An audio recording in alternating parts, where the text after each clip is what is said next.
Hi friends, आज मी तुम्हाला ज्वारीचे पापड ही रेसिपी दाखवणार आहे। अगदी पारंपरिक पद्धतीने जुनी लोक हे बघा अशा भातवड्या म्हणजे ज्वारीचे पापड आणि शेंगदाणे जेवताना खात होते। खूप सुंदर, करायला एकदम सोपे आणि पटकन होणारी रेसिपी। दोन्ही पण मी दाखवले आहेत, तळून पण दाखवले आहेत आणि भाजून पण। त्यासाठी आपण ज्वारी घेतली होती 1 किलो, छान स्वच्छ करून घेतली, कपड्यांनी पुसून घेतली आणि गिरणीतनं दळून आणली आहे। हे बघा थोडंसं जाडसर दळून आणलं आणि त्यामध्ये आपण पाणी घालून हे बघा आपण डोश्याचं पीठ जसं पातळ बनवतो त्याप्रमाणे बनवून घ्यायचं आहे बघा। हे बघा अशा प्रकारे त्याचं पीठ बनवून घ्यायचं। तर मी पाणी उकळायला ठेवलं होतं, जेवढं पीठ घेतलं आहे त्याच्यात तिप्पट आपण पाणी घ्यायचं आहे। 3 पातेले मी पाणी घेतले, त्यातलं थोडं टाकलं मी, अर्धा चमचा पापडखार आणि चवीप्रमाणे मीठ टाकले। छान असं आपण हलवून घेणार आहोत। तुम्हाला हवं असेल तर तुम्ही लाल तिखट टाकू शकता, हिरवी मिरची टाकू शकता, जिरे पण टाकू शकता आणि ते पण टाकू शकता, पण मी अगदी साधे सोपे टाकलं आहे। आणि उकळी आल्यानंतर आपण जे पीठ कालवलं होतं ते त्यामध्ये छान असं हळूहळू टाकलं आहे। हे बघा आणि मंद गॅस ठेवायचा आहे। पाणी उकळल्यानंतर बघू शकता आपण, म्हणजे खाली पातेल्याला पीठ लागणार नाही। छान असं हलवून घ्यायचं आहे आणि आपण फक्त अर्धा तास मंद गॅसवर शिजवून घ्यायचं आहे। झाकण ठेवलं आहे आपण। त्यानंतर हे बघा अर्ध्या तासानंतर बघू शकता पीठ किती छान फुगलं आहे। अजिबात वेळ लागत नाही।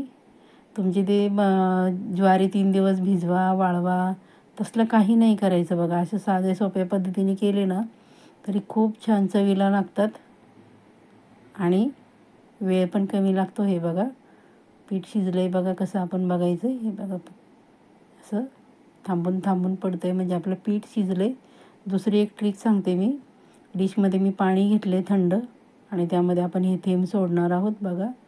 पीठ आपलं तरंगतंय म्हणजे आपलं पीठ छान असं शिजलं आहे। म्हणजे तुमच्या भातवड्या अजिबात म्हणजे पापड तुटणार नाही किंवा चिरणार पण नाही। मी थंड झाल्यानंतर वरती नेलं आहे, टेरेसवरच टाकणार आहे मी। तुम्हाला जर जागा नसेल तर तुम्ही थोडे थोडे प्रमाणामध्ये घरामध्ये पण करू शकता।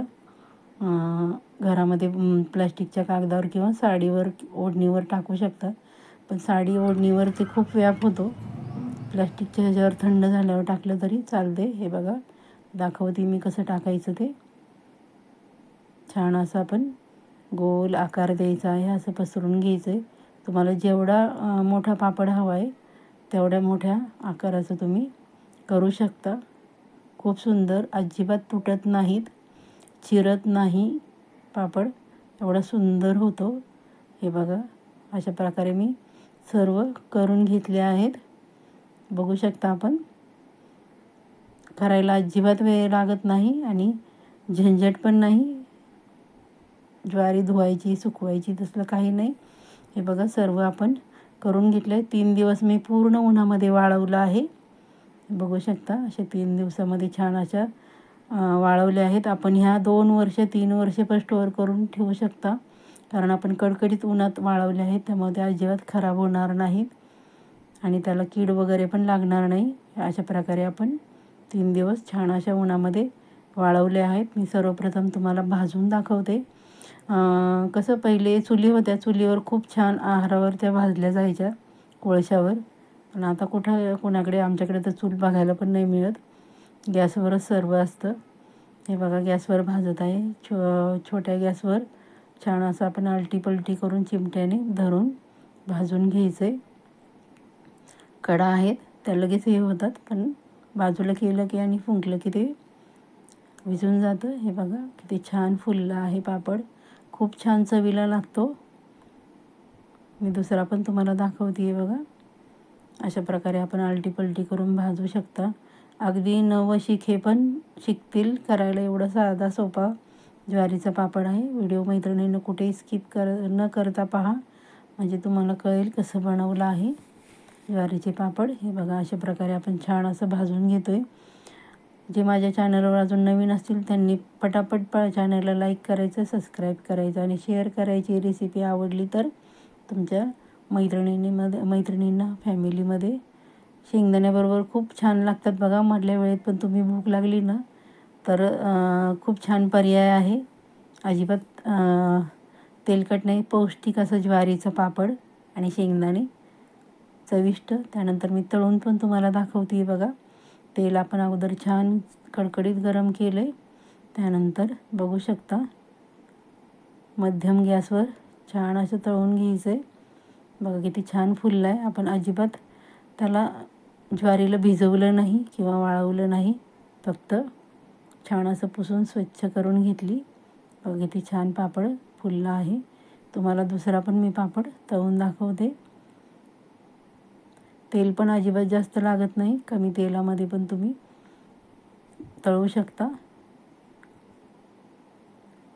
ह्या पापडाला आपला तेलाचा कसलाही वापर केलेला नाही, फक्त आपण जे तळतो आहे ते तळण्यासाठी तेल लागतं. बघू शकता आपण किती छान फुलला आहे आणि चवीला पण एकदम अप्रतिम लागतो. बघा मी तुम्हाला एक पापड तोडून दाखवते तळलेला. बघा किती छान कुरकुरीत झाला आहे आणि अजिबात तेलकटपणा कसलाच नाही. एकदम साधी सोपी पद्धत आहे मैत्रिणींनो.